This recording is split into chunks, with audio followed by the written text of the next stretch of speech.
ओम नमः शिवाय. गजाननं भूतगणाधिसेवितं कपितजम्बूफलचारुभक्षणम् उमासुतं शोकविनाशकारणं नमामि विघ्नेश्वरपादपङ्कजं शिवानन्दं शिवरूपं गुरुसाक्षात् शिवस्वयं संसारशोकहर्ति ध्याता शिवानन्दरूपं ब्रह्मविद्याप्रदायकं साकरे वंशप्रवर्तितं जीवशिवाय भवति ज्ञानेन तत्पदं बोधितं. जय मंगलम जय नमः पार्वतीपते शिव हर हर महादेव. वंदे श्रीमद्रामं सद्गुरु मतिशान्ति शीतया श्लेष्ठं कामादिराक्षसारी भवजलधौत ततो बोधसेतुकरम्. ओम तत्सत् प्रब्रह्मणे नमः.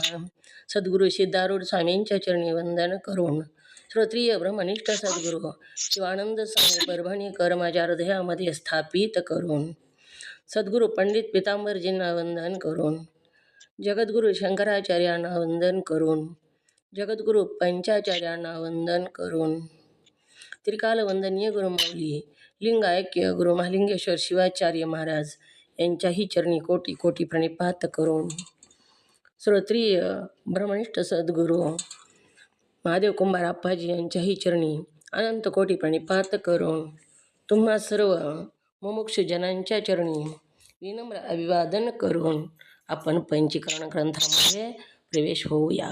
पान नंबर 88. आपण 87 पान नंबरवरचं स्थूल देहाच्या तत्वाचं कोष्टक क्रमांक 1 बघत आहोत. तर ह्या कोष्टकामधलं आकाशाचे तत्व आपण बघितलेले आहेत. तर आकाशाचे तत्व कोणते? ओम नमः शिवाय. पटपट उत्तर द्यायचे, गप बसायचं नाही, हात लवकर करायचा वर.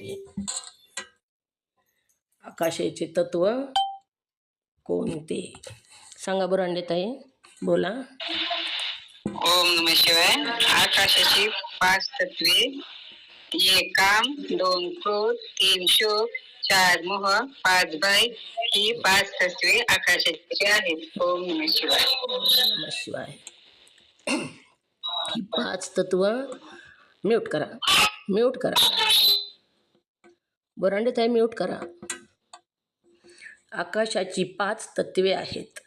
तर काम, क्रोध, शोक, मोह आणि भय ही आपण आकाशाची 5 तत्व ह्या कोष्टकामधले बघितलेले आहेत. पण आकाशाचं म्हणावं कशाला? जी पोकळीचा भाग आहे त्याला आकाश असं म्हणावं. सर्वत्र जी पोकळी पसरलेली त्याला आकाश म्हणतो. घरामधली जी पोकळी आहे त्या घराला आपण घरातलं आकाश म्हणतो. मठामध्ये जी पोकळी आहे त्या पोकळीला आपण मठ आकाश म्हणतो. जी एखादा घट आहे आणि घटामध्ये जी पोकळी असते त्याला घट आकाश असं म्हणतो. आणि ह्या पोकळीलाच आकाश असं म्हणतात. तर ह्या आकाशाची लक्षणे 3 आहेत बघा. आकाश निरअवयव आहे, निसंग ह्याने निर्लेप आहे. आकाश कसं आहे? निरअवयव, निसंग आणि निर्लेप अशा प्रकारचं हे आकाश आहे. लिहून घ्या. आकाशाचे लक्षणं 3 आहेत: निरअवयव, निसंग आणि निर्लेप. आता निरअवयव आकाश कसं? ही जी पोकळी आहे ह्याला अवयव आहेत का हो? हात, पाय, नाक, डोळे, कान ह्या पोकळीला आहेत का? ओम नमः शिवाय. का म्हणा लिहून घेऊ दे की दिनच झालं ना. तुम्ही लक्षणे सांगा ना. आकाशाचे लक्षणे नंबर 1 निरअवयव. निरअवयव. नंबर 2 निसंग. आणि नंबर 3 निर्लेप. निरअवयव, निसंग आणि निर्लेप अशी आकाशाची 3 लक्षणे आहेत. काय लिहिलं सांगा? सांगू का? हो सांगा. पहिला अवयव, दुसरा निसंग, तिसरा निर्लीप. ओम नमः शिवाय. हां, निरअवयव कशाला म्हणावं? लिहून घ्यायचं का? नाही सांगा, निरअवयव कशाला म्हणायचं? ओम नमः सांगू. हां सांगा. निरवयव ज्याला अवयवच नाही त्याला निरवयव म्हणायचं. हां, ज्याला अवयवच नाही, कोणताच अवयव नाही त्याला. नाक नाही, डोळा नाही, हात नाही, पाय नाही, काहीच नाही. जी ही पोकळी पसरलेली आहे ह्याला काहीच नाही. हात, पाय, नाक, डोळा कण असा कोणताच अवयव नाही, म्हणून आकाशाला निरअवयव असं म्हणावं. आता निसंग. आकाशाचा संग होत नाही बघा. आकाशाला कशाचाच संग होत नाही. ही जे आकाश आहे ती आकाश गटारामध्ये सुद्धा आहे आणि पवित्र ठिकाणी सुद्धा आहे. स्वच्छ केलं तिथं सुद्धा ते आकाश आहे. पण त्याचं तो भरतं का होते आकाश?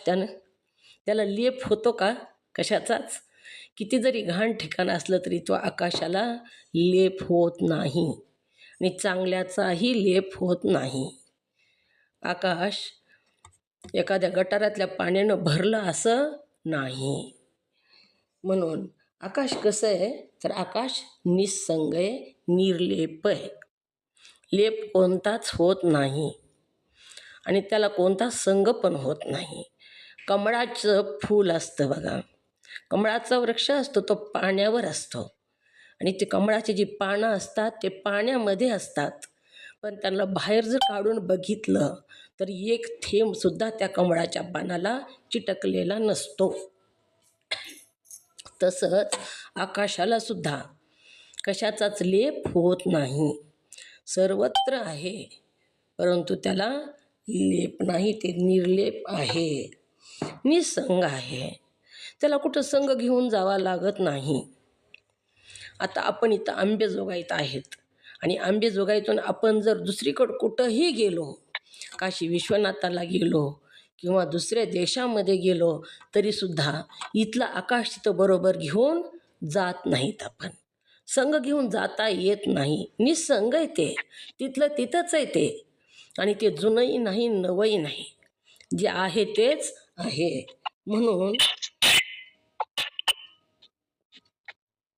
म्यूट करा नंदा. ओम नमः शिवाय. हां बोला. ओम नमः शिवाय. कालचे 2 प्रश्न राहिले ना? कोणते? ही तत्वे माझी नाहीत, ही तत्वे माझी नाहीत आणि ही तत्वे तुझी का नाहीत? हां घेते प्रश्न ते पण. हो. बरं ठीक आहे. हो.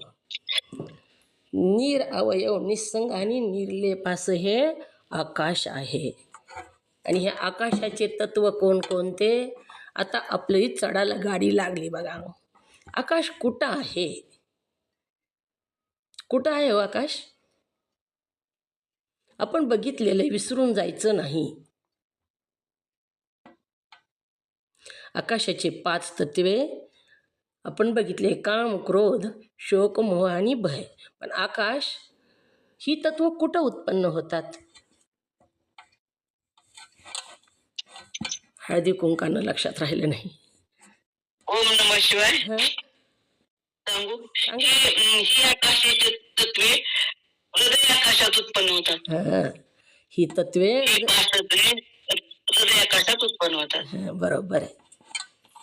ही 5 तत्वे हृदय आकाशात उत्पन्न होतात आणि ही आकाशाची आहेत.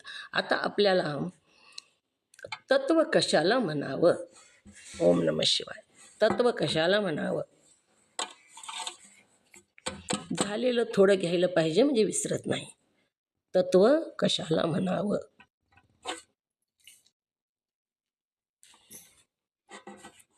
अनारोपित को तत्व कहिये. घेतली ना व्याख्या लिहून आपण? पहिल्या दिवशीच व्याख्या दिली तुम्हाला. अनारोपित को तत्व कहिये. मग अनारोपित तत्व म्हणजेच आत्मतत्व. आत्मा आहे ही. आणि ह्यालाच अनारोपित तत्व असं म्हटलेलं आहे.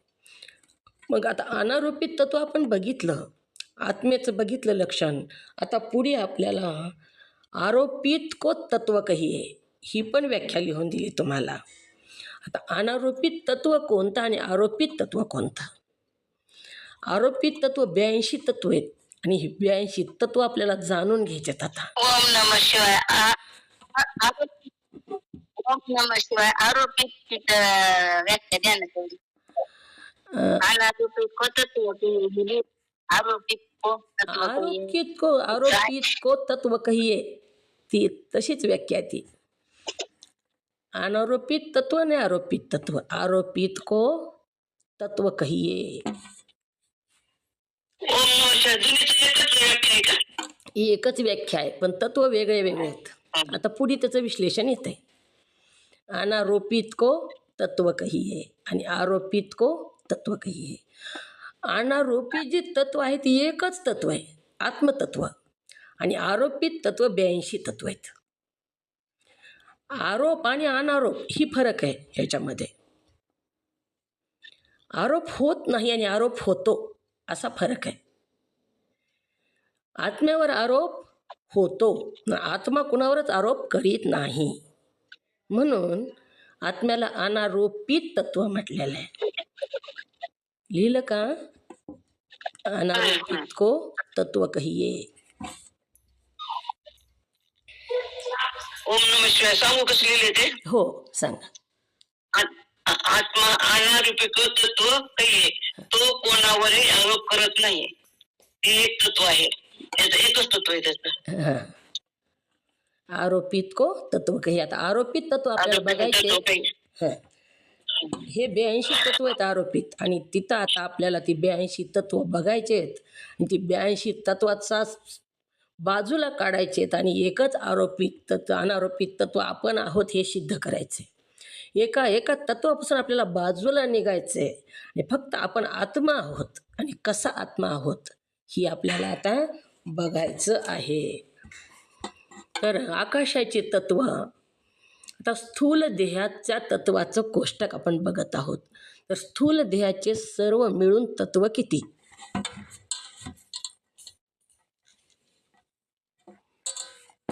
किती तत्व स्थूल देहाचे? ओम नमः शिवाय. हां स्थूल देहाचे तत्व 25. हां, स्थूल देह कशाला म्हणावं? मंगेताई बोला.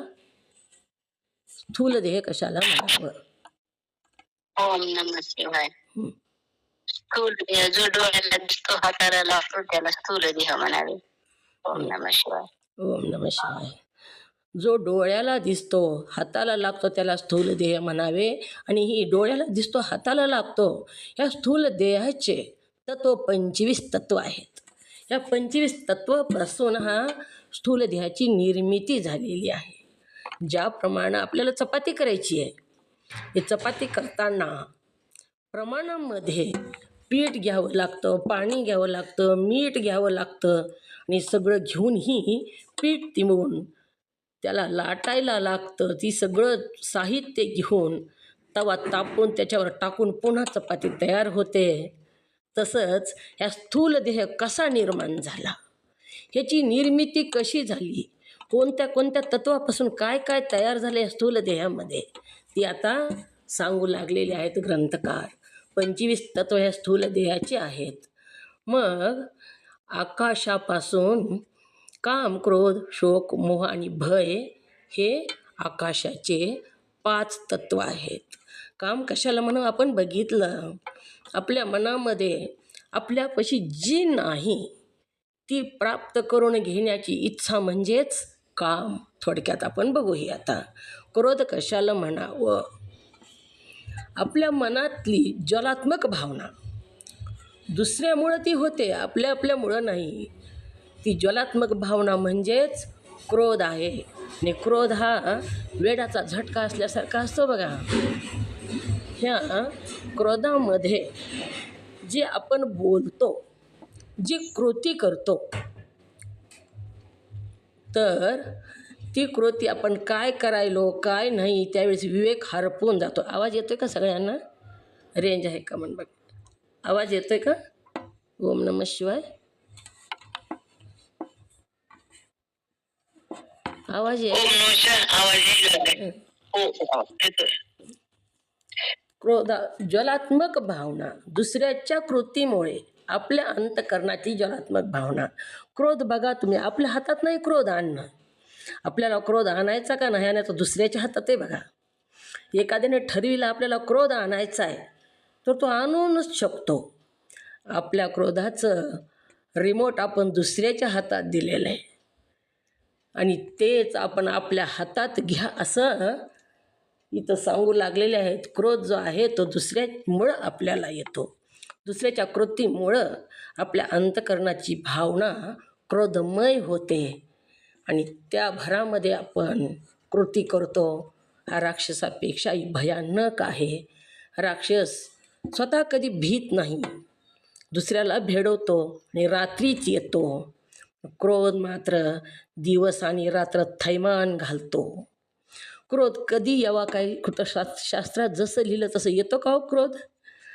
रात्री दिवसा कधीही क्रोध येतो.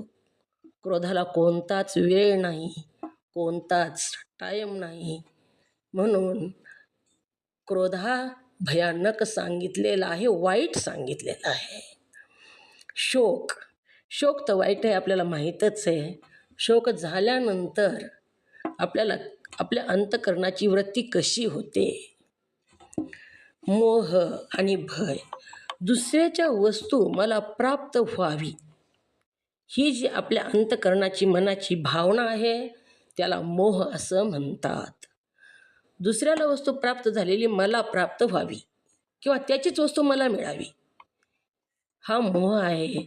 भय म्हणजे भीती. हे आकाशाचे तत्व आपण विस्तारानं बघितलेले आहेत.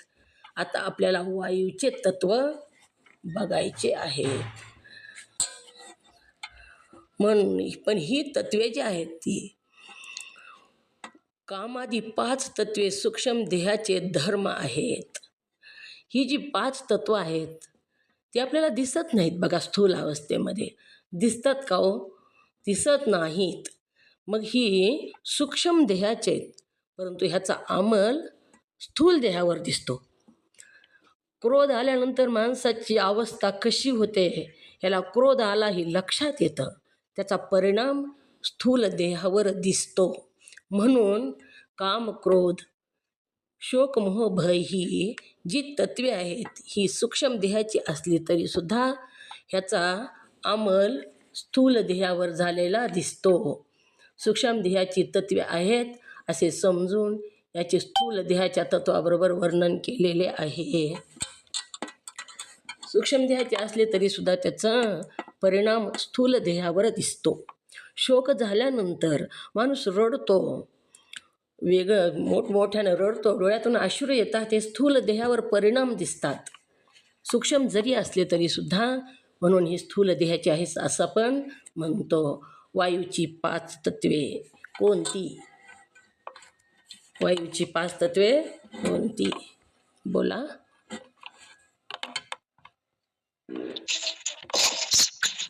सांगू का? हो सांगा.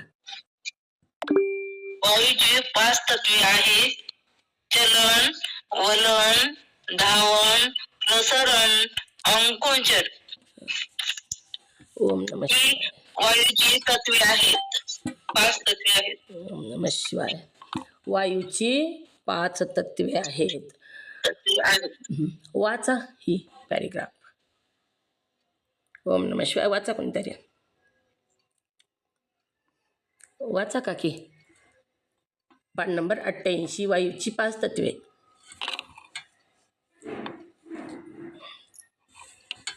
वायूची 5 तत्वे आहेत, त्यांची नावे. चलन म्हणजे चालणे, वलन म्हणजे वळणे, धावन म्हणजे धावणे, प्रसरण म्हणजे पसरणे किंवा लांब करणे आणि अंकुंचन म्हणजे आखडणे. काही ठिकाणी वलनाबद्दल उत्क्रमण म्हणजे उभे राहणे सांगितलेले आहे.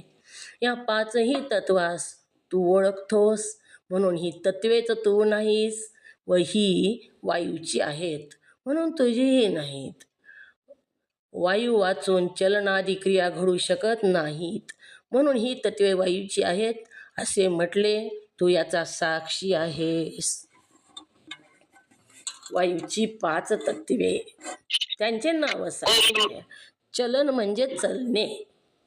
आपण जे चलतो, म्यूट करा काकी. चलन म्हणजे चलणे.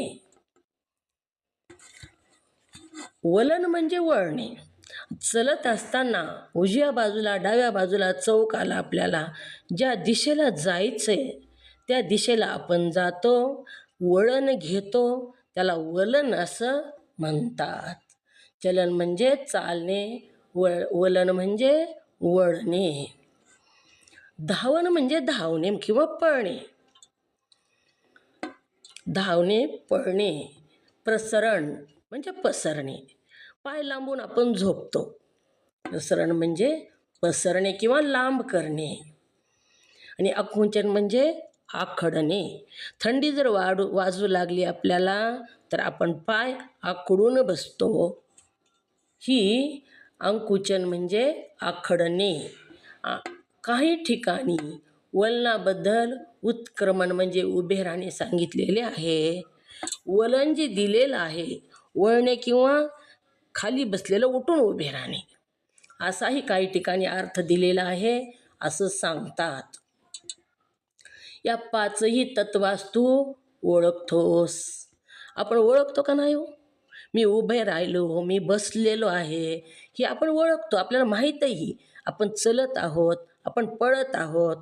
आपल्याला डाव्या बाजूला वळायचे, आपल्याला उजव्या बाजूला वळायचे, हे आपल्याला माहीत आहे. आपण ह्याला जाणतो. या 5ही तत्वास तू ओळखतोस म्हणून ही तत्वेच तू नाहीस व ही वायूची आहेत. आला काकी तुमचा प्रश्न विचारलेला इथं. ही सगळ्याला तू जाणतोस म्हणून तू ह्याच्यापेक्षा कसा आहेस? जाणणारा कसा असतो? जो पाहतो, जाणतो त्या वस्तूला, तो त्याच्यापेक्षा कसा असतो? ओम नमः शिवाय. त्याच्यापासून वेगळा असतो, तो दृष्ट असतो. त्याच्यापासून तो वेगळा असतो. ह्याला तू जाणतोस. वायूची आहेत म्हणून ती तुझीही नाहीत. वायू वाचून चलनादी क्रिया घडू शकत नाहीत म्हणून ही तत्वे वायूची आहेत असे म्हटले. तू याचा साक्षी आहेस. वायूची आहेत ही तत्व. आणि शरीरामध्ये जे वायू आहे त्याच्यामुळे ही तत्व घडतात बघा. वायू जर नसेल तर हे तत्व आपल्याला चलणं, वळणं, पळणं, बसणं, उभे राहणं ही घडत नाही. बघा तुम्ही, अर्धांग वायू झाला म्हणतो आपण. जेव्हा वायू तत्व तिथून कमी होतं किंवा निघून जातं तेव्हा तिथं काहीच हालचाल होत नाही. ही तत्वे वायूची आहेत. म्हणूनच तर लक्षात येतं आपल्याला की ही तत्वे वायूची आहेत. आणि वायूची असल्यामुळं ही तत्वे तुझी नाहीत. मग ही तत्वे तुझी का नाहीत? ओम नमः शिवाय. ही तत्वे तुझी का नाहीत? धावतो, पळतो, बसतो, उठतो, ही जी तत्वे आहेत ही तुझी का नाहीत? बोला, पटपट बोला. ओम नमः शिवाय. तत्वे वायूची आहेत म्हणून माझे नाही. ओम नमः काय बोला मंगेताई. ही तत्वे तुझी का नाहीत? तत्वे वायूची आहेत म्हणून तुझी नाही. तुझी नाहीत का माझी नाहीत? माझी नाहीत का? ओम नमः शिवाय. बोला. ओम नमः शिवाय. ती तत्वे म्हणजे त्या तत्वाच्या पण दृष्ट आहेत ना. नाही. ओम नमः शिवाय. ही तत्वे वायू नाही. तसं नाही. ही तत्वे वायूची आहेत म्हणून माझी नाहीत. ही तत्वे वायूची आहेत म्हणून माझी नाही. ह्या तत्वांनी मी भिन्न आहे. ही तत्वे वायूची आहेत. ही तत्वे तुझी का नाहीत आणि ही तत्वे तू का नाहीस? आता सांगा, ही तत्वे तू का नाहीस? कारण मी त्याचा दृष्ट आहे, त्याच्यापासून आले म्हणून मी नाही. आणि ही तत्वे तुझी का नाहीत? दोन प्रश्न वेगळे आहेत बघा. हे ही तत्वे तुझी का नाही? कारण ही तत्वे वायूची आहेत आणि तू का नाही, तर मी त्याचा दृष्ट आहे म्हणून. दोन्ही प्रश्न एकत्र करू नका. जी प्रश्न विचारला त्याचंच उत्तर द्या. दोन्ही प्रश्न वेगळे वेगळे आहेत ना, एकत्र करू नका. बोला बुरांडेताई, ही तत्वे तू का नाहीस? ओम नमः शिवाय. ही तत्वे वायूची नाहीत म्हणून माझी नाही. वायूचे बी नाहीत तर माझी बी नाहीत, असं आहे का? माझी आहेत. ही तत्वे वायूची नाहीत म्हणून ही तत्वे वायूची ही तत्वे वायूची आहेत. ओम नमः शिवाय. सुनंदाताई बोला, ही तत्वे तुझी का नाहीत?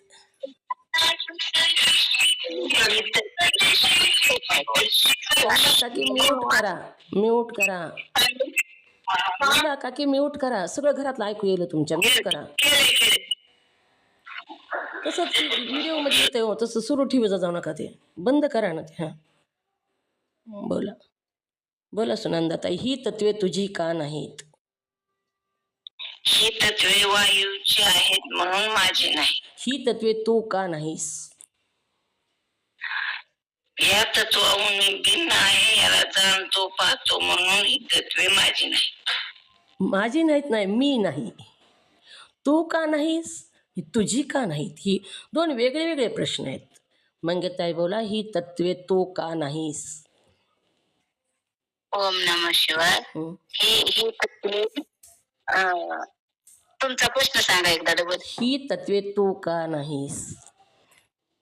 ही तत्वे माझ्याहून भिन्न आहेत, वायूची आहेत म्हणून ही तत्वे मी आहे. दोन्ही प्रश्न एकत्र नाही करायचे. जेवढं प्रश्न विचारलं तेवढेच उत्तर द्या. आताच सांगितलं ना त्याने किती व्यवस्थित. ही तत्वे तू का नाहीस, ही तत्वे मी का नाही, हे सांगायचं. आपण जर विचारलं समजा कुणाला, तुम्हाला विचारलं, तुम्हाला दुसऱ्याच नावानं हाक मारली, तर आपण काय म्हणतो? मी नाही होती. मग ही तत्वे तू का नाहीस? ही तत्वे वायूची आहेत म्हणून मी नाही, माझी नाही. प्रश्न दोन्हीचा घोटाळा व्हायला. ही तत्वे तुझी का नाहीत ह्या प्रश्नाचं उत्तर आहे, ही तत्वे वायूची आहेत म्हणून माझी नाहीत. एखादं पातेलं तुम्हाला कोणीतरी द्यायला आलं तर तुम्ही म्हणता, ही पातेलं माझं नाही. मग कुणाचं ती सांगता? तर वायू दुसऱ्या शेजारणीचे म्हणून सांगता, माझं नाही म्हणता तिथं. म्हणून ही तत्वे तुझी का नाहीत म्हणल्यावर ती वायूची आहेत म्हणून माझी नाहीत. आणि तू का नाहीस, ही तत्वे तू का नाहीस? कारण मी त्याच्याहून वेगळा आहे. हो, ती मी नाही, ती मी नाही, ती दुसऱ्याच आहे आणि त्याचं आपण नाव सांगतो. ही तत्वे तू का नाही सांगा. आता आलं का लक्षात? प्रश्नाचा भ्रम व्हायला, दोन्ही एकच व्हायला. ही तत्वे तू का नाहीस? आता आलं काय का? हां बोला. माझ्या भिन्न आहेत म्हणून ही तत्वे माझी नाहीत. ओम नमः शिवाय. आता समजा दारातून एखादा कुत्रा चालला, ती कुत्रा आपण नाही ना, आपण वेगळे आहेत ना त्याच्यापेक्षा? का कुत्राच आपण आहेत? नाही, आपण वेगळे आहेत. आपण त्याहून भिन्न राहतो आणि मी त्याला जाणतो. ती कुत्रा आहे म्हणून मी जाणतो.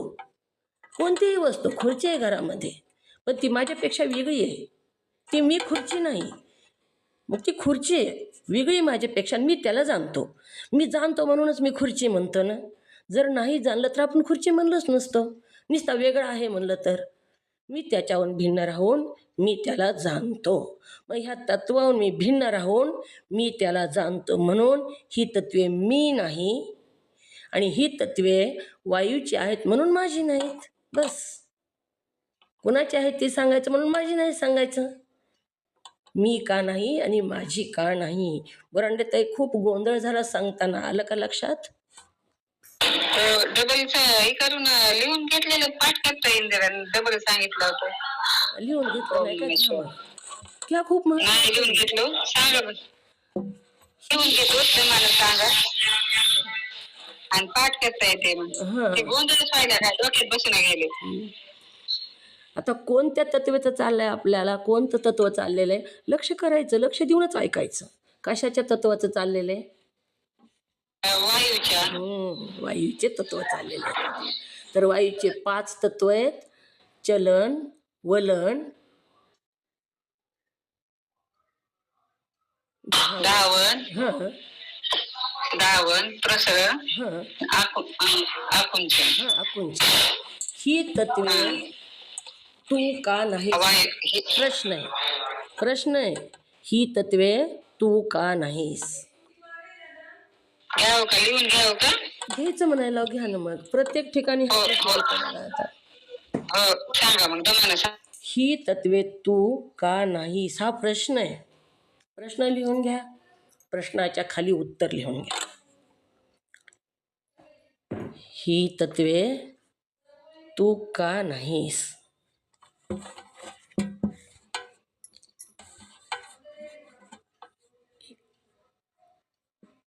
कारण उत्तर लिहा आता.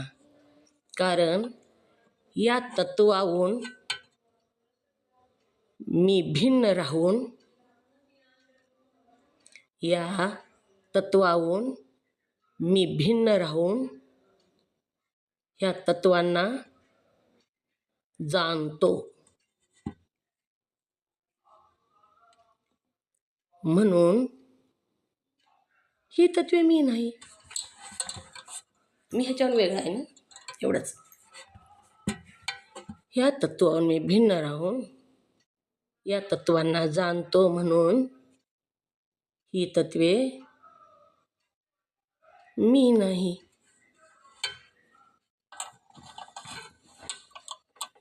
काय लिहिलं सांगा.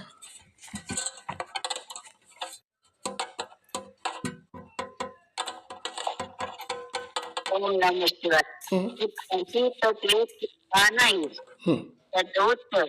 कारण या तत्वाहून मी भिन्न राहून त्या तत्वांना जाणतो, म्हणून मी ही तत्वे नाही. ही तत्वे मी नाही. ही मी तत्वे मी शब्द नाही. महत्वाचा आहे. मी आपलं स्वतःच बघायचं इथं. मी म्हणजे आत्मा. मी शब्द या आत्म्याला साठी दिलेले आहे. मग ही तत्वे माझी का नाहीत?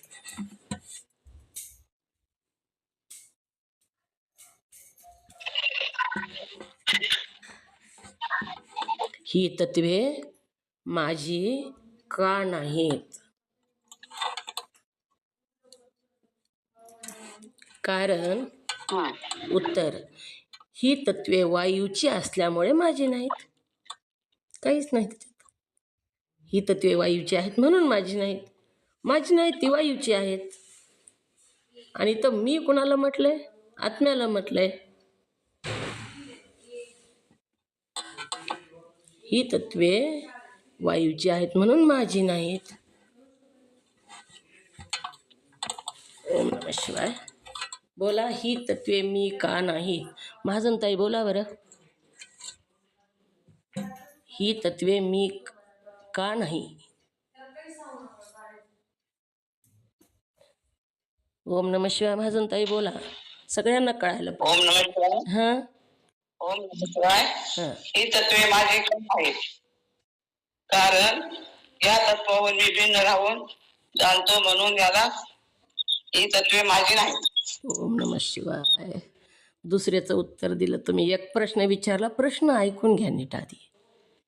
ही तत्वे मी का नाही? एवढ्याच प्रश्नाचं उत्तर द्या, मिक्स करू नका. ही तत्वे मी का नाही? ही तत्वे वायूची आहेत म्हणून मी नाही. ओम नमः शिवाय. आलं का हो? आलं का त्यांचं? मंगेताई बरोबर आलं? मंगेताई नाही नाही आलं. हां तुम्ही विचारलेला प्रश्न पण बोला मंगेताई, मग काय आहे त्याचं उत्तर? म्यूट करा. ओम नमः शिवाय. ही तत्वे मी का नाहीस? कारण या तत्वाहून भिन्न राहून या तत्वाला जाणतो, म्हणून ही तत्वे मी नाही. ऐकलं का महाजन ताई? ऐकलं का? हो, ऐकलं. प्रश्न वेगळा आणि उत्तर वेगळं दिलं तुम्ही. ही तत्वे मी का नाही, ही तत्वे माझी का नाही, दोनच प्रश्न आहेत. ही थोडा फरक आहे, ती फरक लक्षात घ्यावाच लागतो. ती वेगळे वेगळे प्रश्न आहेत दोन्ही. मंगेताई सांगा, ही तत्वे माझी का नाहीत? ही तत्वे माझी का नाहीत? कारण ही तत्वे वायूची असल्यामुळे माझी नाही. ओम नमः शिवाय. मंगलताई बोला, ही तत्वे मी का नाही? तर कारण ही तत्वे वायूची आहेत, म्हणून ही माझी तत्वे नाहीत. प्रश्न माझी विचारलाय का मी विचारलाय? बरोबर. ऐका नीट. प्रश्न ऐकून उत्तर द्यायचं. तुम्ही ऐकायला बसला ना तुम्ही, मग ऐकत असताना नीट ऐकायचं. म्यूट करा.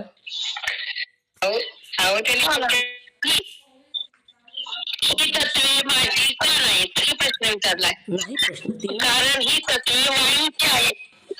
कारण ही तत्वे वायूची आहेत, माझी नाही. प्रश्न ही तत्वे आलं का? ही तत्वे अहो, त्यांनी प्रश्न काय विचारला? ही तत्वे मी का नाही असं विचारलं. कारण ही तत्वे वायूची आहेत, म्हणून माझी नाही. तसं नाही. ही तत्वे माझी का नाही विचारलं नाही. ही तत्वे मी का नाही असं विचारले त्यांनी. कारण या तत्वाहून मी भिन्न राहून या तत्वाला जाणतो, म्हणून ही तत्वे मी नाही. माझी आणि मी फरक पडायला लागला. मग त्याच्यासाठीच विचारायले ना, त्याच्यासाठीच विचारायले तुम्हाला लक्षात येईल. आता तिसरं स्थूल देहाचं तिसरं तत्व कोणतं? तेज आहे. तेजाचे तत्व कोणते? तर क्षुधा, त्रषा, आलस्य, निद्रा आणि कांती ही तेजभूताचे तत्व आहेत. वाचा, कोणाला वाचायचं असलं तर का वाचो. ओम नमः शिवाय. ओम नमः शिवाय. वाचू का? वाचा, दमाने वाचा. ओम नमः शिवाय. तेजाची 5 तत्वे आहेत. ती अशी: क्षुधा म्हणजे भूक लागणे, तृषा म्हणजे तहान लागणे, आलस्य आळस, निद्रा निजणे, निद्रा म्हणजे आणि कांती म्हणजे तेज. हे 5ही तेजाचे भाग आहेत असे स्पष्टपणे अनुभवास येते. कारण पोटात अग्नी प्रबळ झाल्यावर भूक लागत नाही.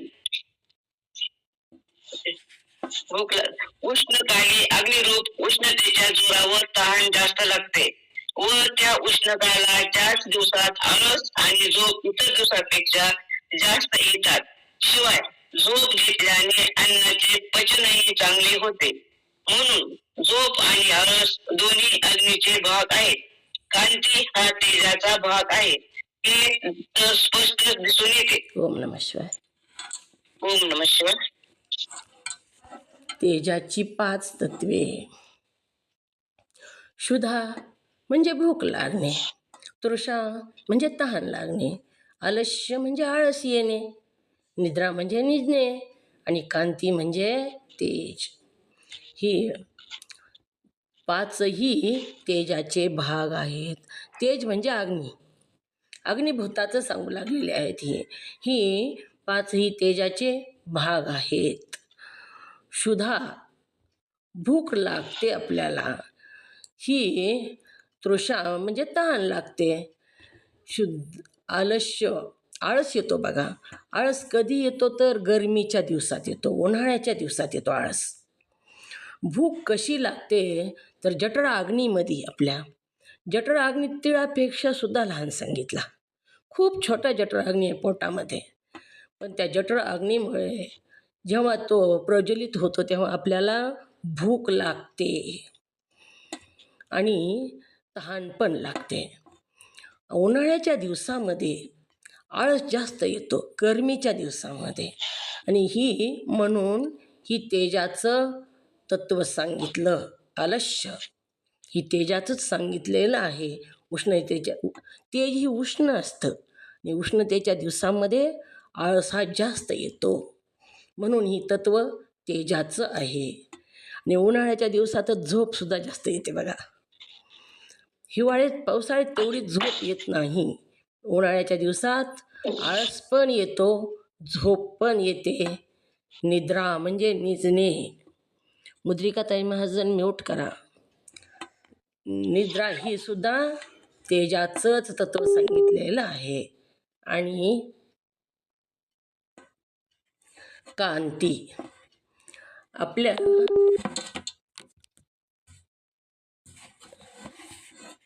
कांती म्हणजे मुखावर जे तेज असतं त्याला कांती असं म्हणतात. ही कांती सुद्धा किती तेज आहे त्याच्या मुखावर आपण म्हणतो. तेजस्वी आहे त्याचा चेहरा म्हणजेच कांती. ही सुद्धा तेजाचंच तत्व सांगितलेलं आहे. ही पाचही तेजाचे भाग आहेत असे स्पष्टपणे अनुभवास येतात. तेजाचेच भाग आहेत हे आपल्याला अनुभवाला स्पष्टपणे येतात, दिसतात. कारण पोटात अग्नी प्रज्वलित झाल्यावर भूक लागते.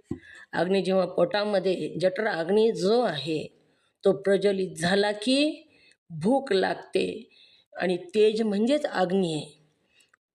आणि अग्नी प्रज्वलित झाला की भूक लागते, म्हणून हे तेजाचं तत्व आहे. उष्णकाली अग्निरूप उष्णतेच्या जोरावर तहान जास्त लागते. उष्णता जर असेल तर थंडीच्या दिवसापेक्षा उष्णतेच्या दिवसात तहान जास्त लागते गरमीमुळं. म्हणून ही त्रषासुद्धा म्हणजे तहान लागणे ही सुद्धा तत्व तेजाचं आहे. व त्या उष्णकालाच्याच दिवसात आळस ही जास्त आणि झोप जास्त येते. आळस येतो जास्त आणि झोपही जास्त येते, म्हणून हे तत्व तेजाचं आहे. आळस आणि झोप ही दोन्हीही तत्व तेजाचे आहेत.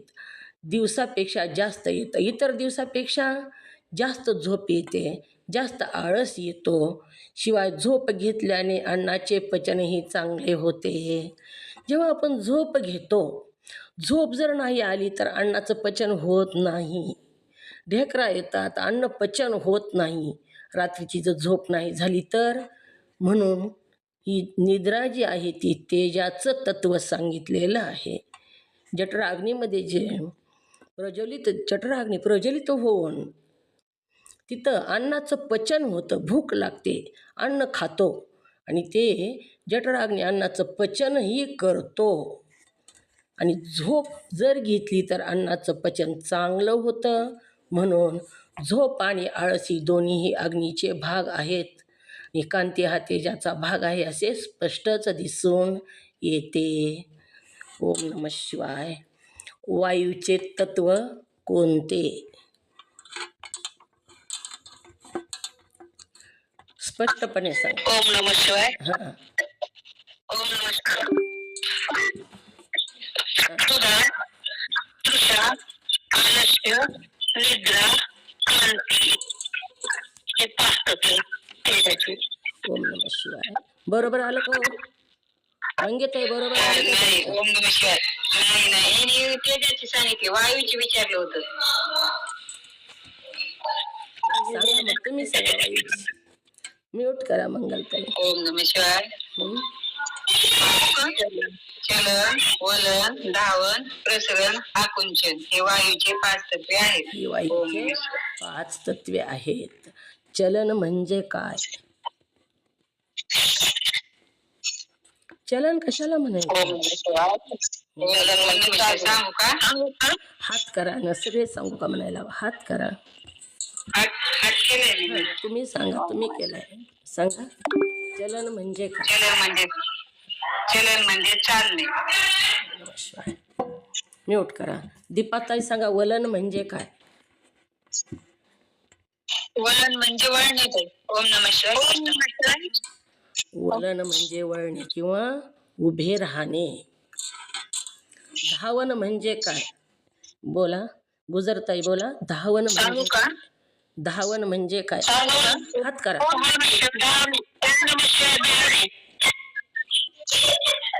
हात करा, सगळेच मध्ये बोलू नका. गुजरताई बोला, धावन म्हणजे काय? म्यूट करा मंगलताई.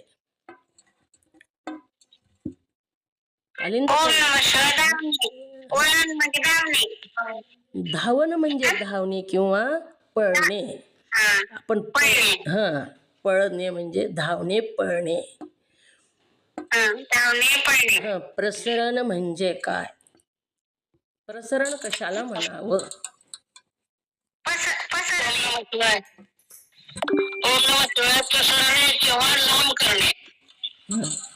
प्रसरण म्हणजे पसरणे किंवा लांब करणे. उत्क्रमण म्हणजे काय? उत्क्रमण. दीपाताई बोला. दीपाताई.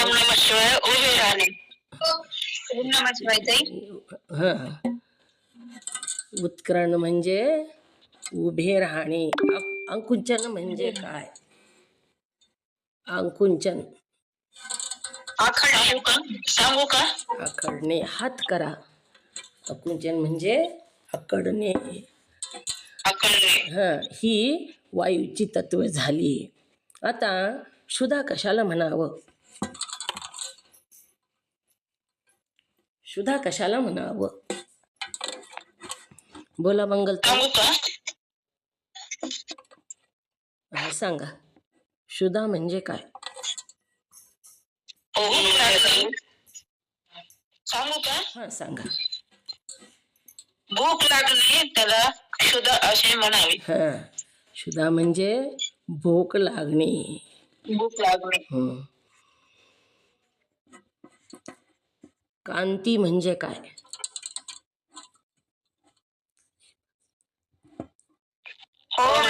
कांती म्हणजे तेज.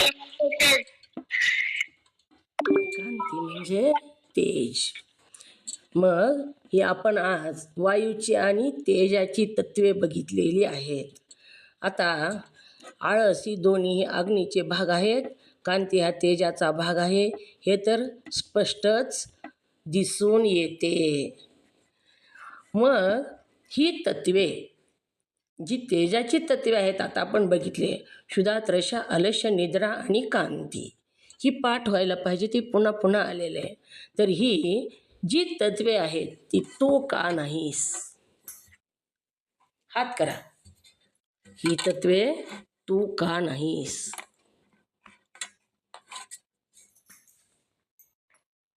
ओम नमः शिवाय. बोला बरंडेताई. ही तत्वे तू का? ओम नमः शिवाय. ही तत्वे मी का नाही करते? तू का नाहीस म्हणजे मी का नाही? या तत्वावरून भिन्न राहून या तत्वाला जाणतो म्हणून ही तत्वे मी नाही. मी नाही. बरोबर आहे. हो. या तत्वावरून भिन्न राहून या तत्वांना मी जाणतो, पाहतो म्हणून ही तत्वे मी नाही. मंगलताई, ही तत्वे तुझी का नाहीत? मंगलताई स्वामी, ही तत्वे तुझी का नाहीत? ओम नमः शिवाय. ही तत्वे तुझी का नाही?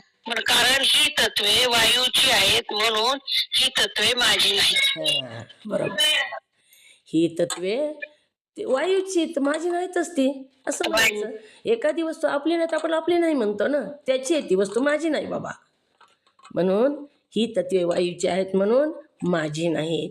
मग ही तत्वे तू का नाहीस? बोला मंगलताई स्वामी. तू का नाहीस? ओम नमः शिवाय. ही तत्वे वायूची आहेत ना म्हणून ही तत्वे वायूची आहेत म्हणून माझी नाहीत. म्यूट. बघा बोला मंगेताई. बरोबर आलं का त्यांचं? बरोबर आलं का मंगल स्वामीचं? बोला मग काय बरोबर नाही. ओम नमः शिवाय. कारण या तत्वावरून मी भिन्न राहून ह्या तत्वाला जाणतो म्हणून ही तत्वे मी नाही. ऐकलं का मंगलताई स्वामी? ऐकलं का? कळालं का? हो. हो. काय कळालं? काय कळालं? कारण या तत्वाहून मी भिन्न राहून या तत्वाला जाणतो पाहतो म्हणून ही तत्वे मी नाही. मी नाही. मी नाही. आता आपण किती तत्व आपले नाहीत म्हणून बघितले, किती तत्व नाहीत म्हणून आता आपला अभ्यास झाला. किती तत्वाचा झाला अभ्यास? बरोबर. किती तत्व आपले नाहीत बघितले. दहा तत्वे वायूची आणि तेजाची. म्यूट करा मंगेताई. मंगेताई बोला, किती तत्व नाहीत म्हणून बघितले आपण, किती तत्वाचा अभ्यास केला? आतापर्यंत आपले आकाश, वायू आणि तेज या तिन्हीची 15 तत्वे झाली. ही 15 तत्वे मी नाही आणि माझीही नाहीत. ह्या तत्वापासून मी वेगळा आहे. आता ह्या तत्वापासून आपल्याला वेगळं निघायचंय. मग काम तत्व आपलं नाही बघा, मग कोणती कामना करायची नाही आपण. आता क्रोध तत्व आपलं नाही, आपल्याला क्रोध येऊ द्यायचा नाही. आता शोक पण करायचा नाही कुण्याच गोष्टीचा, कारण शोकाहून मी भिन्न आहे. शोक मी नाही. मोह, दुसऱ्याची वस्तू मला मिळावी असा मोहही करायचा नाही, कारण ही मोह ही तत्व आकाशाचं आहे, माझं नाही. आणि ही तत्व मी नाही आणि माझंही नाही. भय, कशाची भीती वाटू लागली तर ह्याचपासून मी वेगळा आहे. भय ही सुद्धा माझं नाही. मग कुणाचे ते आपल्याला पुढे बघायचंय. इथं आकाशाचं आहे म्हणून बघितलेलं आहे, ह्याच्यापेक्षा खोल आपल्याला पुन्हा जायचंय. वायूची तत्वे आपण बघितली. चलन आपण जे चलत आहोत ही वायूमुळं चलत आहो, मी चलत नाही. तर कुणामुळं चलतो? वायूमुळं आपण चलतो. म्हणून ही तत्व जी आहेत, चलन, वलन, धावन, प्रसरण आणि आकुंचन, ही मी चलतो, मी पळतो असं नाही. ही तत्वे वायूची असल्यामुळं त्याच्या सत्तेनं आपण चलतो. वायू निघून जाऊ द्या, एका अंगातला पाऊल टाकता येत नाही. म्हणून ही तत्वे माझी नाहीत आणि ही तत्व मी सुद्धा नाही. तेजाची जी तत्व आहेत, क्षुधा, तृषा, अलश, निद्रा आणि कांती, हे तत्वसुद्धा कुणाचे आहेत? भूक लागली तर मला लागली नाही, कारण आत्म्याला भूक कधीच लागत नाही. मग ही कोणाला लागली? तर ही तेजाची भूक. तृषा, अलश, निद्रा आणि कांती, ह्याचा जास्त लाड करायचा नाही. शरीराच्या पोषणासाठी लागल तेवढं पेट्रोल भरायचं, पण जास्त लाड करायचा नाही, कारण ही मी नाही आणि माझेही नाहीत. दुसऱ्याच्या वस्तूवर आपण आसक्ती करतो का हो? लोकाची वस्तू कुठं पडलेली असली तर पडू जा वाटतं, पण आपली जर पडली तर त्याची किती काळजी घेतो, ती व्यवस्थित ठेवतो. जर शेजारीन म्हणली, हो का हो तुमची ही वस्तू दारात पडली, आपण काय म्हणतो? नाही बाबा ती आमची नाही. पडू जा, त्यांची पडली तर पडली, ती आमची नाही. मग ही माझी नाहीत, तर ही कुणाची आहे? ही तत्वे स्थूल देहाची आहेत. हा जो देह आहे तो स्थूल देहाची ही तत्वे आहेत. आकाशाची, वायूची, तेजाची आणि स्थूल देहाची तत्वेचा आपण कोष्टक बघत आहोत. 25 तत्वाचा हे अभ्यास आपण करत आहोत. ह्याच्यापेक्षा आपल्याला वेगळं निघायचं आहे, ह्याची माहिती आपल्याला करून घ्यायची आहे. आपला वेळ झालेला आहे. राहिलेला विषय आपण उद्या बघू. झालेली सेवा सद्गुरुनाथांच्या चरणी समर्पित, तुम्हा सर्व मुमुक्षजनांच्या चरणी समर्पित करून सेवेला पूर्णविराम. जे काही माझ्या मुखातून अयोग्य बाहेर गेलं ते माझ्या वाणीचा दोष, जे काही योग्य बाहेर पडलं ते सद्गुरू माऊलीचं, त्यांच्या आशीर्वादाशिवाय एक शब्दही आपण बोलू शकत नाही. सगळं त्या सद्गुरुनाथाचं असतं. त्याच्या कृपेशिवाय एकही शब्द बाहेर पडत नाही, पडू शकत सुद्धा नाही. देहात जड आहे आणि ह्याला निर्जीव देहाला त्या सद्गुरुनाथानं, चैतन्यानं हातात धरलेलं आहे. जसा पेन हातात धरून लिहिणारा वेगळा असतो, पण पेनानं लिहिलं वाटतो, तसं लिहून घेणारा सद्गुरुनाथ वेगळा आहे. आणि या देहरूपी निर्जीव जी देह आहे, ह्या देह सेवा घडत आहे. झालेली सेवा सद्गुरूंच्या चरणी समर्पित करून सेवेला पूर्ण विराम.